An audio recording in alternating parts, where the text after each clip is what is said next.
اور پھر اگر وہ مسلمان ہے،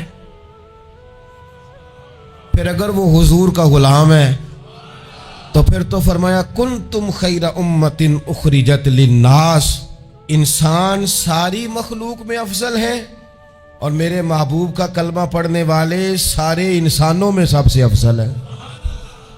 ان کو اللہ نے اور زیادہ فضیلتوں سے برکتوں سے مالا مال کیا۔ یہ وہ مخلوق ہے، یہ وہ لوگ ہیں، یہ وہ امت ہے کہ جو صرف ارادہ کرتی ہے نیکی کا، کرتی نہیں، ارادہ کرتی ہے تو اللہ نیکی کرنے کا اجر عطا فرما بھی دیتا ہے۔ یہ ابھی پلان کرتی ہے کہ میں یہ کام کروں گا تو رب اس کا ثواب شروع بھی فرما دیتا ہے، لیکن پتہ نہیں کیا ہو گیا ہے لوگوں کو، نیکی کے ارادے کرنے ہی چھوڑتے جا رہے ہیں، نیکی کی منصوبہ بندی کرنی ہی چھوڑ دی ہے، خیر کے لیے پلان کرنا ہی چھوڑ دیا ہے۔ بہت سارا وقت بیکار گزرتا ہے، بہت سارا وقت چوراہے پہ گزر گیا، بہت سارا وقت گپوں میں گزر گیا، عمرے دراز مانگ کے لائے تھے 4 دن، 2 آرزو میں کٹ گئے، 2 انتظار میں۔ ایک ڈھیر سارا طبقہ ہے جس سے پوچھتے ہیں کیا کر رہے ہو، وہ کہتے ہیں بس کچھ بھی نہیں، ٹائم پاس کر رہا ہوں۔ تو میں کہتا ہوں یار اتنا فالتو ٹائم کہاں سے آیا جسے پاس کرنا پڑا؟ میں بور ہو رہا ہوں تو میں کہتا ہوں بور ہونے کے لیے وقت کہاں سے لیا آپ نے؟ آپ تو مسلمان ہیں، آپ کا تو وقت شریعت نے بڑا قیمتی کر دیا ہے۔ آپ تو 1 منٹ میں 3 بار سورہ اخلاص پڑھ سکتے ہیں۔ آپ کو تو ذرا سا وقت ملے تو آپ جا کے 2 رکعت نماز کی نیت باندھ سکتے ہیں۔ آپ کو تو تھوڑا سا وقت ملے تو آپ کے تو نبی پاک علیہ السلام نے یہاں تک ہماری تربیت کر دی، ہمارے حضور فرمانے لگے تم کانٹا اٹھا سکتے ہو نا گلی سے، تو وہی اٹھا دینا، اس پر بھی رب صدقے کا ثواب عطا کرے گا۔ تو یہاں تو کانٹوں سے بھری ہوئی گلیاں ہیں۔ میرے نبی پاک نے تو فرمایا تھا کسی مومن کو بس خوش کر دینا، وہ چاہے لمحے کے لیے ہی ہو، اس کے دل میں راحت ڈال دینا، اسے تسلی دے دینا، روتے ہوئے آنکھ آنسو پونچھ دینا، اس کو کہہ دینا میں تیرے ساتھ ہوں۔ فرمایا مومن کے دل میں تم نے خوشی داخل کر دی تو 60 سال نفل پڑھنے سے اللہ تمہیں زیادہ ثواب عطا کر دے گا۔ تو یہ فارغ بیٹھنے کا وقت کہاں سے آیا؟ یہ بور ہونے کا ٹائم کہاں سے آیا؟ ہم نے اپنے آپ کو بیکار کر لیا ہے، اور رب نے نہیں بیکار پیدا کیا، ہم نے بیکار کر لیا، ہم نے اپنے آپ کو زنگ لگا لیا۔ ملت کا وہ جوان جس کو چاہیے تھا کہ وہ خاندان کے 20 50 60 لوگوں کو لے کر چلتا، کفالت کرتا، نمائندگی کرتا، آگے بڑھ کے کہتا میں ہوں نا، گھبرانا نہ، وہ نوجوان خود دکھ سناتا ہے رو رو کے، وہ مجبوریاں سناتا ہے، وہ کچی کچی باتیں کرتا ہے، وہ کہتا ہے مجھے کالا جادو ہو گیا ہے، وہ کہتا ہے فلانے کی نظر لگ گئی ہے، وہ کہتا ہے چچا نے آگے نہیں جانے دیا، وہ کہتا ہے میں ابا جی نے صحیح تقسیم نہیں کی تو میں پیچھے رہ گیا۔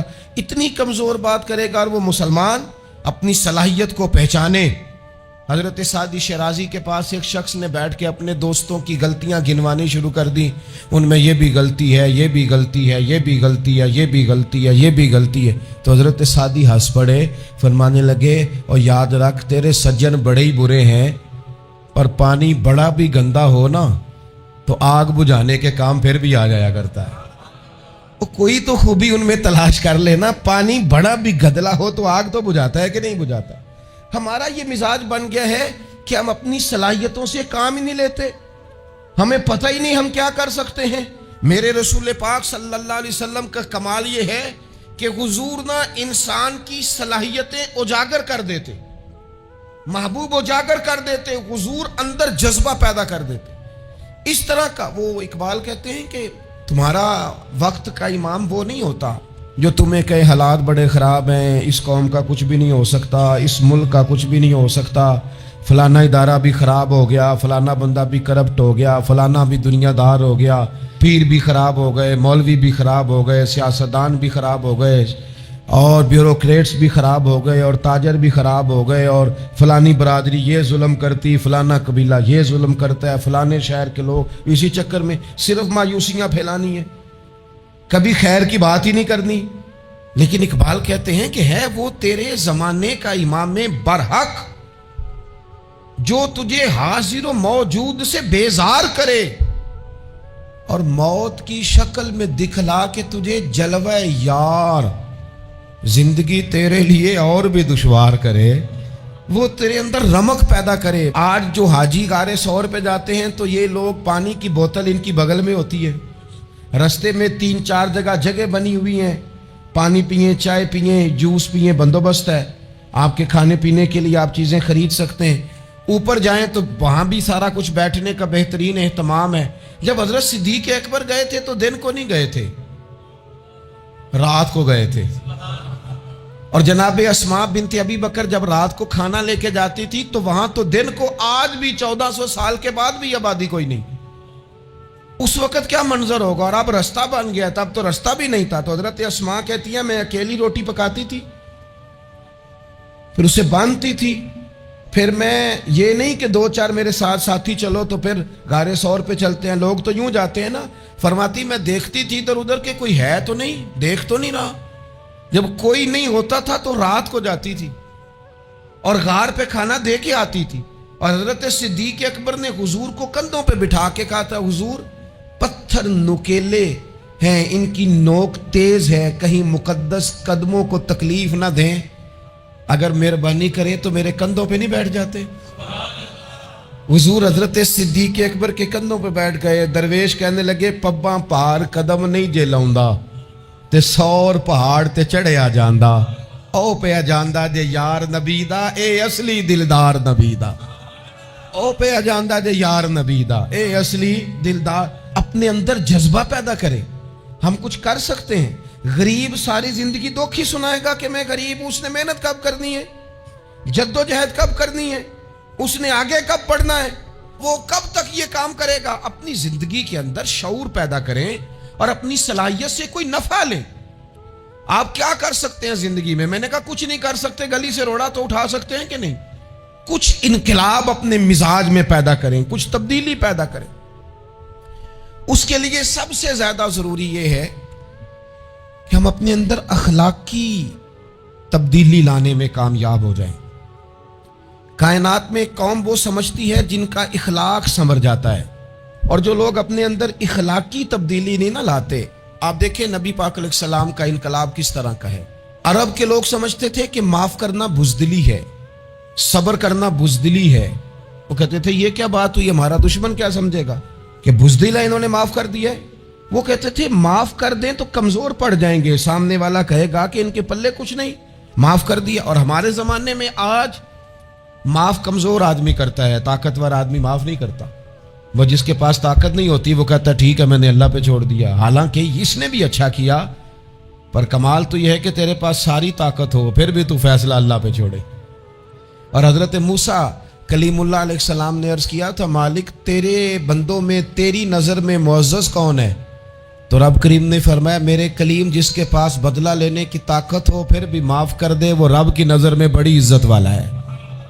عرب کے لوگ سمجھتے تھے یہ بزدلی ہے کہ میں معاف کر دوں, لیکن حضور نے ان کو اخلاقی طور پہ بدل دیا اور نبی پاک نے فرمایا معاف کرنا بزدلی نہیں, یہ تو اعلیٰ ظرفی ہے.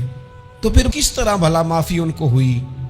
فتح مکہ کے دن حضور نے اس طرح نہیں معاف کیا کہ پہلے ہمارے ہاں بھی لوگ معاف کرتے ہیں تو ہم پتہ کس طرح معاف کرتے ہیں, پہلے ساری اس کی زیادتیاں گنواتے ہیں. پتہ ہے نا تو نے اس وقت کیا کہا تھا, یاد ہے نا تو بڑی ڈینگے مارتا تھا, یاد ہے نا تو بڑی بڑھ کے مارتا تھا.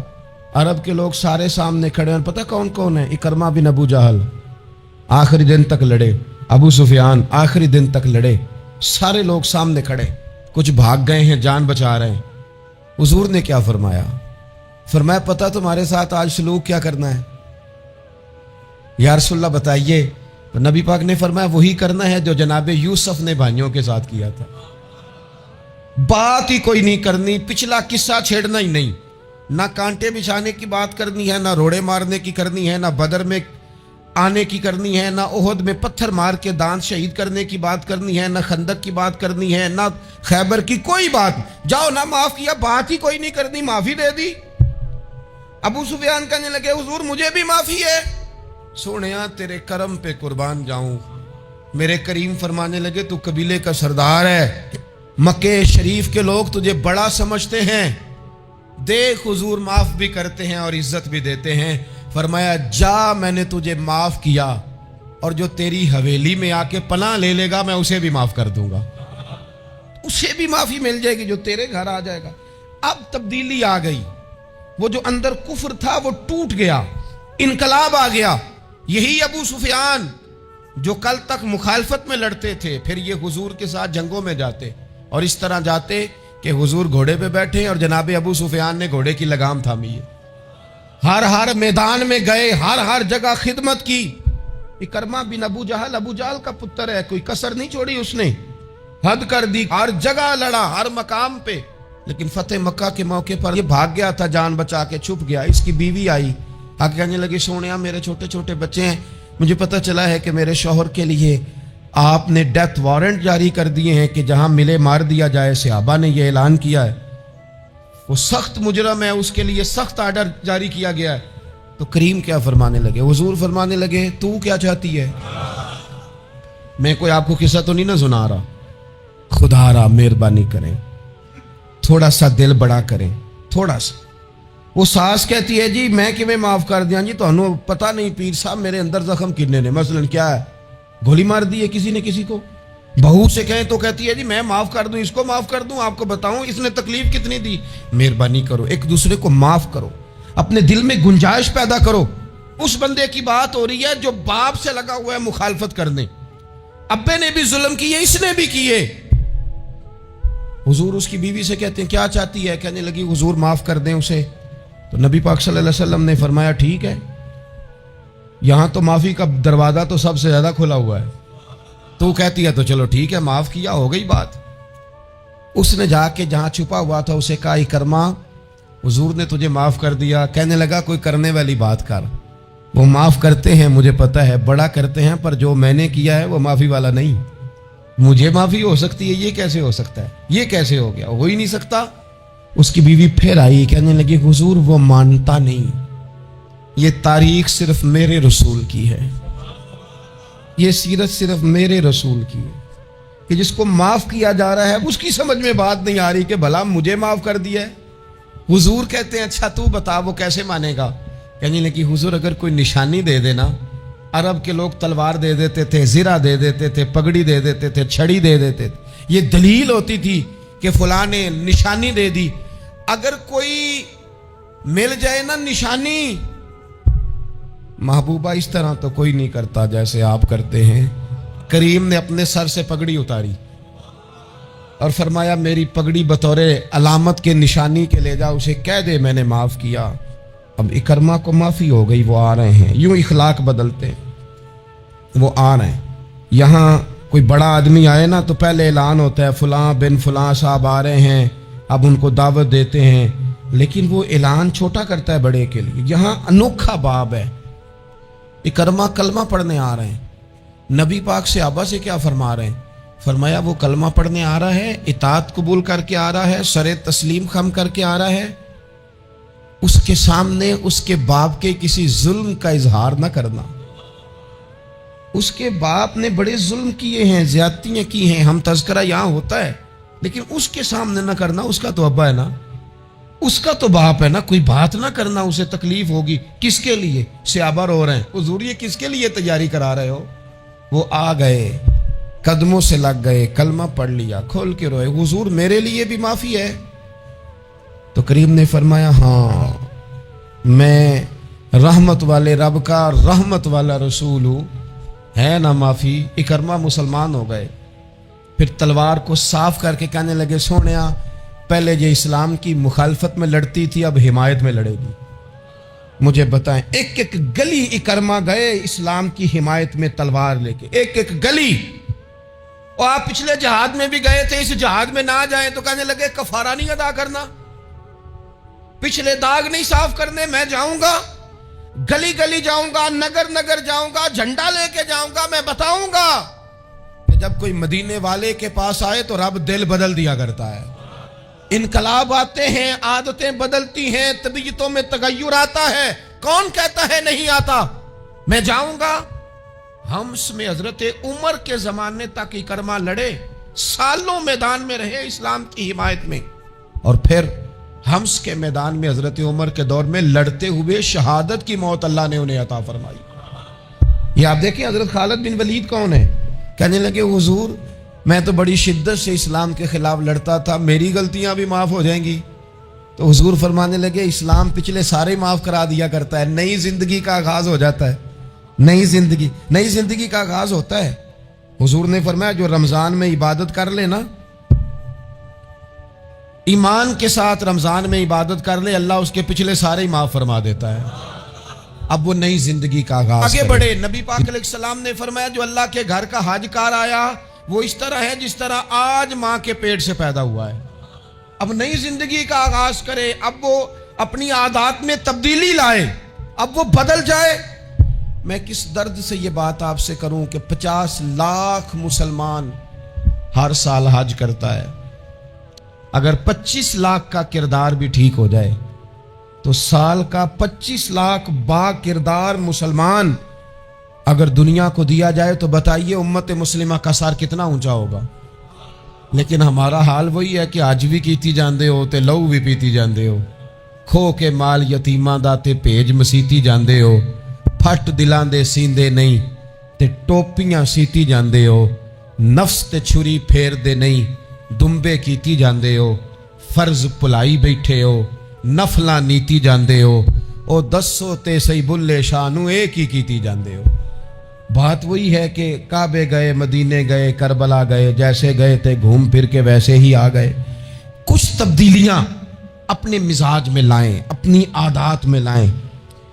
حضرت خالد بن ولید نے کہا حضور سارے گناہ معاف ہو گئے؟ فرمایا ہو گئے۔ حضرت خالد بن ولید نے پھر اپنی تلوار تھامی اور جناب خالد بن ولید پھر اس طرح میدانوں میں نکلے کہ نبی پاک نے فرمایا اب یہ خالد نہیں، یہ تو سیف اللہ ہے، یہ تو اللہ کی تلوار بن گیا ہے۔ اس جذبے سے، شوق سے اپنے مزاج کو تبدیل کر کے اس طرح میدان میں آئے، فرمایا اب یہ اللہ کی تلوار ہے۔ پورا وجود زخمی کرایا اور ساری زندگی اسلام کی حمایت میں تلوار چلائی۔ ہم بدل سکتے ہیں، تبدیلی آ سکتی ہے، ہمیں بدل جانا چاہیے۔ بہلول دانا سے کہا تھا ہارون رشید نے کہ مجھے کوئی نصیحت کر دے، میں بادشاہ ہوں، سخت دل ہو جاتا ہے کئی دفعہ۔ تو حضرت بہلول دانا کہنے لگے میں کیا نصیحت کروں، آپ کا باپ کہاں ہے؟ کہنے لگے قبرستان میں۔ کہا ایک بڑا بھائی بھی تھا، بڑا پیار کرتا ہے، سنا آپ سے، کہاں ہے؟ کہا قبرستان میں۔ تو کہا وہ ایک چچا زاد بھی آپ کے ساتھ میں نے دیکھا ہے، کہا وہ بھی قبرستان میں۔ یاد کرانا شروع کیا حضرت بہلول نے، فرمایا وہ ننہال والے، ددہال والے، وہ ماموں، وہ چاچو کا سب قبروں میں۔ آخری جملہ کہا، فرمایا تیرا ایک پتر بھی تھا، چڑھتی جوانی تھی، قد اونچا تھا، رنگ گورا تھا۔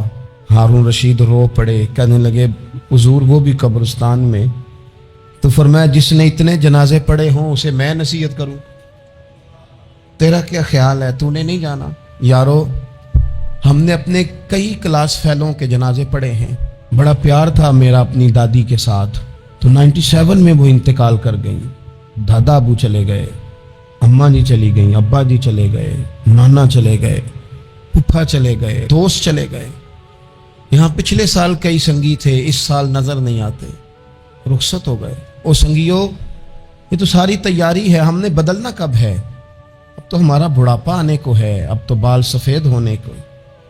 تبدیلی کس وقت؟ اللہ تعالیٰ نے قرآن مجید فرقان حمید کے اندر فرمایا اللہ ولی الذین آمنوا یخرجہم من الظلمات الی النور۔